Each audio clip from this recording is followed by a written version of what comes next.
Assalomu alaykum do'stlar. Sizlarni o'z YouTube kanalimni ko'rib turganimdan xursandman. Bugungi video orqali siz o'z topik test natijalaringizni tekshirishni o'rganib olasiz. Videoni boshlashdan oldin kanalga obuna bo'ling va videoga like bosib qo'ying. Xo'p, a, biz avvalambor Topic Gawker saytiga kirishimiz kerak bo'ladi. Bu saytning linkini video opисаниесiga yoki Telegram kanalimga tashlab qo'yaman. O'sha linklar orqali kirib olishingiz kerak bo'ladi. Avvalambor bitta narsani bilib olishimiz kerakki, o'sha topik test natijalari chiqadigan aynan bir kun bor. O'sha kunida topik test natijalari chiqadi. Adashmasam soat 10da yoki 11da chiqadi abitga.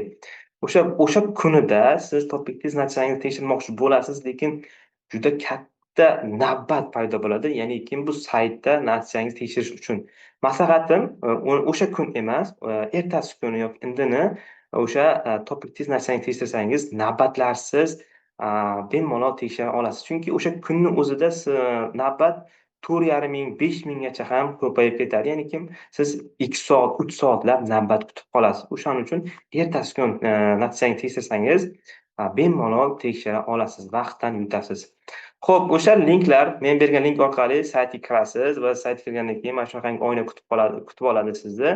Birinchi e'tibor qiladigan narsamiz mana bu yerda sonli xarcha, ya'ni toifani tanlashimiz kerak. Ustiga bosganimizdan keyin bizga asosiy ikkita bo'lim kerak bo'ladi: PBT va IBT.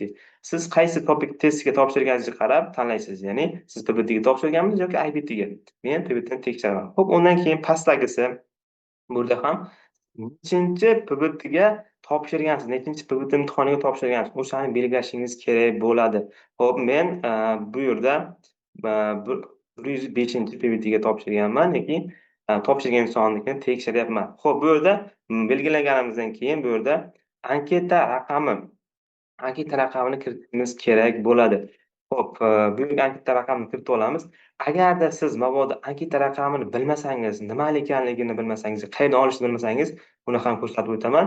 Avvalambor siz bilasizki, bu yerda topic case degan bu yerda topikga imtihon kirishingiz uchun bu yerda kabinет ochasiz. Siz imtihon kirgan bo'lsangiz, bu topik tashkilida siz kabinет ochgansiz va bu yerda registratsiya qilgansiz. Xo'p, mana shu kabinetingizga kirib olasiz, anketalar bo'limiga o'tasiz va anketa mana bu registratsiya qilgan anketangizni ochishni, ya'ni ochishni bosasiz. Ochishni bosganingizdan keyin sizga bu yerda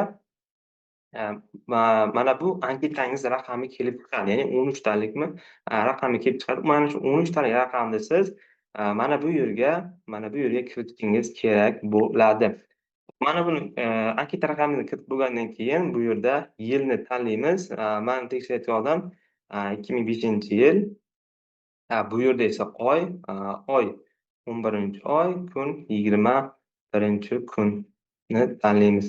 Va mana shu yerda eng hayajonli vaziyat bo'ladi. Mana bu tugmani bosgandan keyin hamma odamni kelajagi o'zgarib ketishi mumkin. Xo'p, buni bosganimizdan keyin ozgina yanglanish bo'ladi va sekin pastga tushamiz va bu yerda bizning natijamiz chiqib keladi. Bu inson birinchi bo'limga topshirgan va 2 GIP sohibi bo'lgan. Xo'p, biz buni anketasini olishimiz kerak bo'ladi. Anketasini ko'ramiz. Mana anketasi kelib chiqdi. Endi bu anketani ko'pchilik qanaqa qilib yuklab olishni bilmaydi. Hozir buni ham o'rgatib o'taman. Buning uchun biz mana bu chekkadagi printer rasmi bor, o'shani ustiga bosishimiz kerak bo'ladi. Xo'p, buni bosganimizdan keyin yana bir o'qitib o'tamiz.